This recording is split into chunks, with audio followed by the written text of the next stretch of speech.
Hello everyone, Charles Watts here. Welcome to another edition of Inside Arsenal. It is Wednesday. I hope wherever you're watching or listening to this around the world, you're having a very good start or end to your day, depending on time, of course, you are tuning in. Plenty to talk about today. Obviously, we're getting slap bang towards transfer season now, so I think a lot of these videos for the next month or so, I imagine, are going to be pretty dominated by transfer talk. We've got Lee Dykes, the Brentford technical director, giving out a bit of a warning, not just to Arsenal, but any club interested in signing Ivan Toney. So we'll just look at what he's had to say, discuss that. I'll talk about Eddie Nketiah and Arsenal's need to keep him, but certainly we'll talk about his future because it's been up for debate a little bit. People are talking about potentially selling Eddie to raise money to bring in another striker in January. I'll talk about that, have my say on that. I got lots of your sort of questions and comments replying to what I was talking about yesterday with Dominic Solanke and other sort of stuff. We'll look ahead a little bit to Liverpool, and it's 4 years to the day since Mikel Arteta was appointed. So we'll go over that as well. What a journey it's been. And look, if you're looking for a last minute Christmas present, of course, no better place to look and to read in terms of what's gone on at Arsenal since Mikel Arteta arrived in the 4 years than a book written by yours truly, Revolution, The Rise of Arteta, the Sunday Times bestseller, is out now. And if you can still order it and get it in time for Christmas, it could well be the perfect Christmas gift for any Arsenal fan around the planet. So, yeah, the link to buy that is in the description below as well. Okay, let's get started, shall we? We'll talk about Ivan Toney. Lee Dykes, the technical director at Brentford, has been speaking to Brentford's official website about lots of topics ahead of the January transfer window. And Ivan Toney, of course, came up. He's now only about a month away from returning from his ban after failing or breaching the Premier League's doping rules. He is back training now with Brentford in a bid to get fit for when he returns. And Lee Dykes has been talking about it. Says, I'm so excited for Ivan to come back because I see him out there in training and he is some player. It looks like he's never been away. There's a real ambition from him, and I can see in his eyes that he's going to be better than he's ever been. I really believe that will be the case. Yes, there will be lots of interest in Ivan in January. Naturally, there should be. He was the third highest Premier League goal scorer last season. One of them, Harry Kane, has gone to Germany now, so he's up there with the best strikers in the division. He's in the top 5 in the world, in my opinion. So there should be interest, and maybe the time comes very shortly that Ivan moves on to another club, but they will have to pay a decent transfer fee to acquire his services because he is some talent. So a very pretty blatant warning there, public warning to anyone sniffing around Ivan Toney, whether that be in January or in the summer, that if you're going to buy him, you are going to have to spend big. Now, obviously, there's been talk about loan deals with Brentford for Ivan Toney, which I've never really understood why that would be something they would even remotely consider. It just doesn't make any sense from a business side of things, surely. I mean, why would you loan Ivan Toney out? I just don't get it. Especially for the second half of the season when you just lost Brian Mbeumo to injury as well. It just, if you're going to get rid of him in January, then surely it just has to be for big money. And the fact here that you say, look, he thinks he's one of the top 5 strikers in the world. I mean, that's just a clear message, isn't it? If you want to sign Ivan Toney, you're going to have to spend big. It doesn't matter about his contract situation. He's that important to us. We value him as one of the best strikers in the world. So you are not going to get Ivan Toney out of us for anything cheap. So, yeah, an interesting one. Look, I do think, and I've said it before, I don't see a world where Arsenal can afford Ivan Toney in January. It's impossible for me to rule it out. Of course, I don't know the ins and outs of Arsenal's finances and how it works and where they are in terms of FFP and what scope they have to do something in that regard. But I can't, unless they make a really significant sale or 2 really significant sales in January to fund that type of deal, I just really struggle to see how it might well be possible. So, and obviously, look, I don't think these comments from Dykes is aimed purely at Arsenal. It's aimed at anyone looking for Toney. But yeah, it's a very strong warning, and I'd be very surprised if Arsenal can get close to the figure in January that Brentford would want to tempt them into doing business for someone as important to them as Toney, especially, as I said, on the back of Mbeumo now being injured for a couple of months. It's Brentford are going to really struggle to score goals. I suppose there's a caveat to that is if there's any season where you're going to do something like that, if a bid does come in, it's probably this season because you're pretty safe in the knowledge that you're not going to go down. You're not going to get dragged into a relegation scrap because there's plenty worse teams in the league than Brentford. Even with Ivan Toney gone, even with Mbuemo injured, they'll have enough to comfortably finish far higher than third from bottom or fourth from bottom. So in a way, yeah, they're probably looking at it and think, well, maybe it is doable, but I'd still be very, very surprised. Okay, on to Nketiah then, who has been lots of people have been talking. I mean, I see all the comments that I get for videos I do or on social media all about Eddie, and he's still just a very divisive figure, I think, within the fan base. I'm just really surprised at how many people were so willing just to sell Eddie Nketiah in January. It's like, just get rid of him, get some money in for him and buy someone else. I don't think Arsenal are in a position to be able to do that, really. I mean, obviously, if a huge bid came in for Eddie, then maybe that would be something that they would consider. You think, I mean, there's you got the untouchables in this squad, but there's probably, I don't know, Saliba, Odegaard, Saka, Martinelli, Jesus, Rice, obviously, as like the absolute untouchables in the squad. And then there's others who, as much as Arsenal were just like, they're not for sale. If a huge bid came in, then they would probably consider it. And I imagine Eddie Nketiah falls into that bracket. But I still think he's a really useful player. And I am surprised at how many people are so desperate, seem so desperate for Arsenal just to cash in on Eddie, get him out and bring someone else in.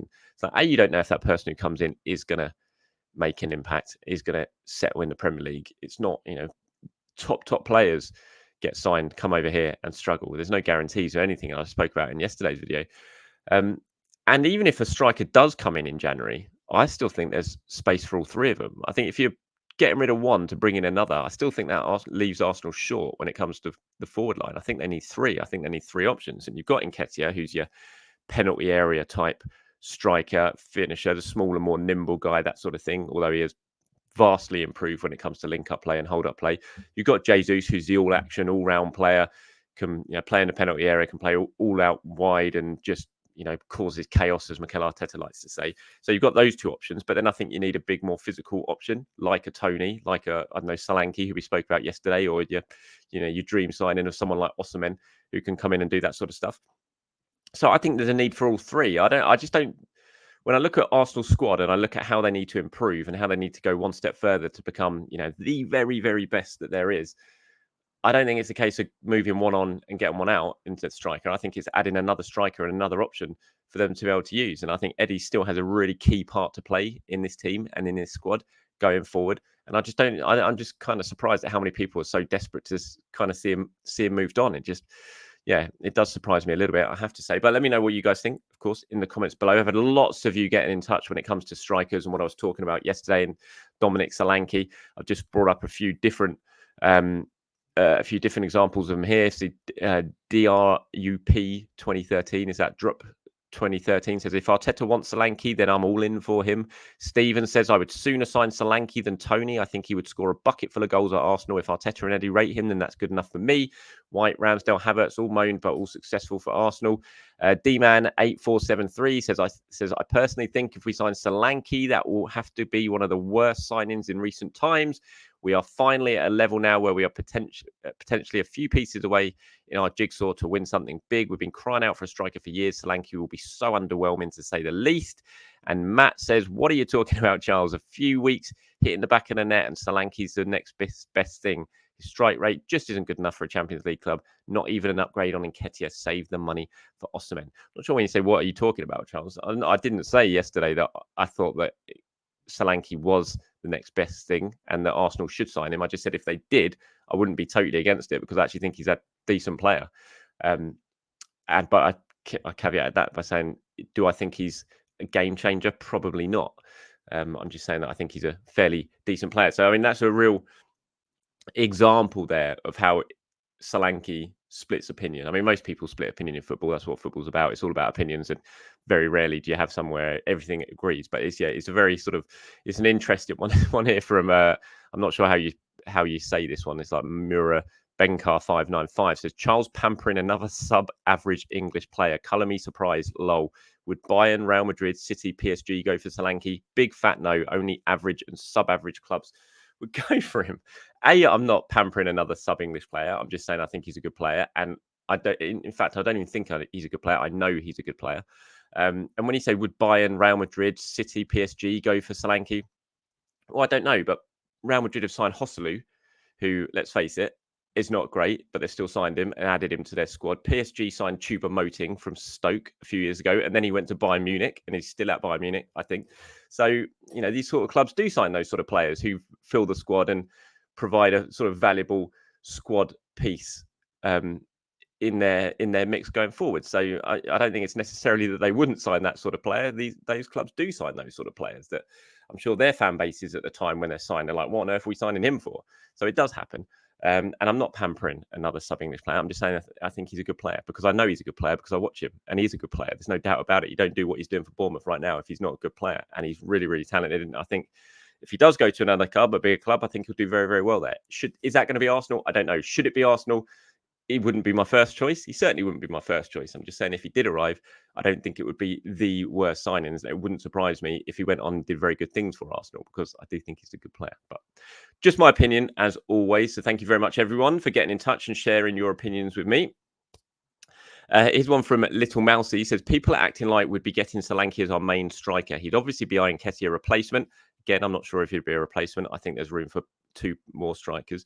He's better than Nketiah, so that's not a problem. We are not going to be getting our superstar main striker in January when we're close to breaching FFP rules. People need to stop deluding themselves into thinking something like Osimhen in January is possible without major January sales. Even Toney isn't likely being possible in January unless Brentford accept another loan to buy deal like with Raya. I'd be perfectly fine with Solanke as an Nketiah replacement, although 50 million is a bit steep for that, unless we get a similar price for Nketiah to Palace or Brentford or one of them. I thought this was quite a good comment, quite a realistic comment as well from you. But I can't, if Arsenal were to sign a striker, say a Solanke in January, I can't see that they would then end up signing Osimhen as well a few months later in the summer. I think if they do sign a striker now, that'd probably be it in terms of a striker for a few windows. And that's why I don't think it should be a case of getting one out and bringing one in with Nketiah and a replacement. I think it should be Nketiah should stay and another striker should come in to add to the squad. But thank you very much for your comment there, Little Mousy. Okay, 4 years since Mikel Arteta arrived at the club. What an unbelievable journey that has been. There you can see 20th of December 2019, the club announcement, Mikel Arteta joining as our new head coach. I remember that day very, very well. Traipsing up to London in the afternoon to get up to the Emirates for Mikel Arteta's press conference, his unveiling press conference when he walked in, delivered a brilliant speech, a brilliant sort of opening monologue, if you want to call it that. Then took some questions from us journalists in the room, and it was just a really, really impressive debut performance from Arteta. I remember walking out that, first of all, as a fan, thinking, yeah, that was good. I'm quite excited about what he's going to bring. Everything he said on that first day was what you kind of wanted to hear in terms of it. You looked at him and thought he knows what it's going to take to sort this club out and to get this club going, get back towards the best.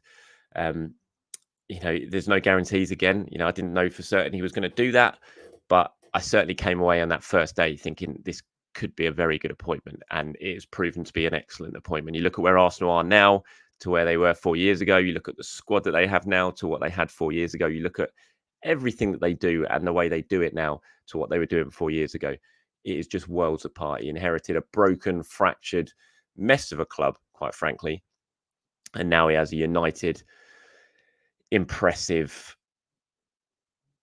just club that is back to where it should be, and that is competing for the best honours. Is he finished? No. Does he need to go further now? Yes, because Arsenal are at that stage, thanks to the work that's gone on in these 4 years. They're at that stage now where they can really push on and try and win the big honours, and that is the big thing to do, and it's the hardest thing to do. Everything that has gone on in these last 4 years has been working towards where Arsenal are now, and that is being in a position where they can really try and win the biggest of trophies. And that's the big job now. Can he get them over the line? Can this team get them over the line? We'll wait and see. Fingers crossed, they're in a very good position this season, sitting top of the Premier League right now, through to the Champions League knockout stages as group winners. Now it's a case of seeing if they can stay the pace over the second half of the season and get it done. They were close last year. They didn't make it. Can they go one better this year? Fingers crossed they can. But what a brilliant journey it's been so far under Arteta. And like I said, you can read all about it in my book, which the link is down below. Talks about the highs, the lows, the big decisions that have had, the Ozil, Aubameyang, all that sort of stuff. Got really good insight from players, from staff who've worked with Mikel Arteta. Lots of comments from Arteta himself as well. So please do click on the link below in the description. get that book ordered if you want it for yourself or you want it for an Arsenal fan that you know who might want it for Christmas present. Not just saying so myself, but it is a good Christmas present, I would say so. So yeah, link is below. Thank you very much for that. Okay, some more comments and questions from you guys now. Again, there's lots of them about strikers and things like that. It's one from Stunner of a Gunner. It says, Osimhen isn't like Vlahovic. In my opinion, Vlahovic had an excellent season at Fiorentina in his quality, but it hasn't worked out for him. And we're past that target now. Osimhen, on the other hand, had Wenger wanted to sign him when he was 17 and would take us up another level. Toney offers something different to Nketiah, but I wouldn't want to stop Eddie's development for Ivan. Osimhen, on the other hand, I think is strangely underrated, probably due to his price tag. I think the top 3 strikers in the world now are Haaland, Mbappe, and Osimhen in terms of what they offer longevity-wise. And I feel if we could put off the deal, we'd be competing on all fronts for the next 4 or 5 seasons. Agree with you, nothing is guaranteed, and he's not Prem proven, but I've watched a lot of Osimhen, and I think he's world-class. So really glowing assessment there of Osimhen from Stunner of a Gunner. And look, if I wrote my top 3 striker wish list for Arsenal, Osimhen would be number 1. No doubt about it. I think he'd be number 1. I look around the world right now at the best number 9s, where they are and how possible they would be to sign, and Osimhen is number 1. There's no one else. I can't think of anyone else I'd rather have. So I agree. Whether Arsenal can do it, I don't know. It's going to be a hell of a expensive one. There's going to be lots of competition, and I think it's one for the summer. I don't think it's one for January, but I agree. And you've obviously watched him. You know, I've watched bits and pieces of him, and I really like what I see. I've not sat there and studied Osimhen completely for through watched him play 90 minutes every week in, week out for Napoli. But what I've seen of him, I think he'd be great. And I think he's absolutely, his dream has always been to play in the Premier League. I think when he does come over here, which is a when, I don't think it's an if, I think it's a when he does come to the Premier League, he's going to really want to show that he can do it in this league. And I think he's going to have the hunger and the determination to do that. And whoever gets him is going to be a very, very lucky club. And I hope that will be Arsenal, but time will tell in that one. Here's one from Sleazy Kegs, or Keegs, says, we must hold on to Tommy this window. I think we will. I can't imagine there's any way that Tomiyasu moves anywhere. I would like to see a striker right winger come in to offer depth, as that seems to be our greatest issue. Many positives about Arteta, but I feel he needs to do more to prevent injuries. Yeah, look, I think everyone says that. I think if you went and spoke to Arsenal, have got a fair few injuries now, but you look at elsewhere, you look at Chelsea, Newcastle, other clubs all across Europe as well. Everyone's suffering from a massive injury crisis. So I'm not sure it's down to Arteta with Arsenal. I just think at the moment, the way football is, the demands, the calendar they've had for the last 2 years with the World Cup and everything like that, there's just injuries everywhere at the moment. And I don't think Arsenal are actually any worse off. In fact, I think they're in a better position than a lot of clubs with the injuries. But I do kind of agree that I think the one thing that I would love to change or see change Mikel Arteta is his ability to rotate a little bit more and to trust players a little bit more. Because you say like see another striker winger come in to offer depth. I do think that Reece Nelson offers a lot of depth, and we see that when he does play the majority of times, he makes an impact, just like we saw at PSV the other day. But I just want to see Arteta trust him a little bit more, give him more minutes, take Saka off more, and bring Reece there. I know he likes playing Reece on the left, but we saw against PSV when he plays on the right, which is the position he'd grown up playing, he can still offer an awful lot. And I just want to see Mikel start to trust these players a little bit more, and then you can take players off and you can share the minute burden on them and not play so many minutes as we see the likes of Saka and Martinelli playing. Here's one from Righty FC, says, there's no way Partey can be allowed to go to AFCON when he's not played for us. If he goes, we need to sell him and replace. To be honest, it's not down to Arsenal. If Partey's fit and he gets called up by Ghana, then there's nothing Arsenal can do about it. And we can all sit here and say, oh, it'd be great if he could just turn that down. But this is, it's a player who is very proud to play for his country. AFCON is a huge tournament. And if he gets called up, I just don't see a way that he's not going to say, no, I'm not going to do that. I'm not going to go and play for my country at AFCON. It's just not going to happen. So, and Arsenal don't have any say about it. And so, yeah, I don't think if he goes, then that means, that's it. Arsenal certainly have to sell Thomas Partey. I just think it's part of football. And look, I want Thomas Partey to get back fit, and I want him to play a huge part in the second half of the season, because if he's fit and he's playing well, then Arsenal are going to be a much better team. And they're going to have a hell of a chance of going on and winning something this season. Hell of a better chance with a fit Thomas Partey in and around the squad than if he's not. So, look, I don't see Thomas Partey. I'm not sure what his long-term future is. I don't know whether it'll be at Arsenal, but for me, that's a decision that needs to be taken in the summer, not in January. I think Arsenal need to, even if he goes to AFCON, he needs to come back and he needs to play a big part in trying to win this title for Arsenal. And if he can, then Arsenal are going to be in a much better position than if he's not in the team or not in the squad. All right, that's it for me, everyone. Thank you very much for watching. As always, like I said, I'm going away tomorrow for the sort of Christmas period. I'm not sure how much stuff I'm going to be able to put out during that time. I'm going to try and put some out, but I don't know how much. I'm not sure if there's going to be an Inside Arsenal extra time. I know yesterday I said there was, but me and James are struggling to sort of find a time today to be able to do it before I go away, because our schedules are a bit sort of mixed up today. So I'm not sure if we're going to be able to manage that. So if not, apologies for that. But I will try and put some stuff out during the Christmas period as well. So yeah, keep your eyes peeled for that. But it might not be as regular as it usually is during the next sort of week or so. Till next time, everyone, have a very good day. I'll speak to you soon.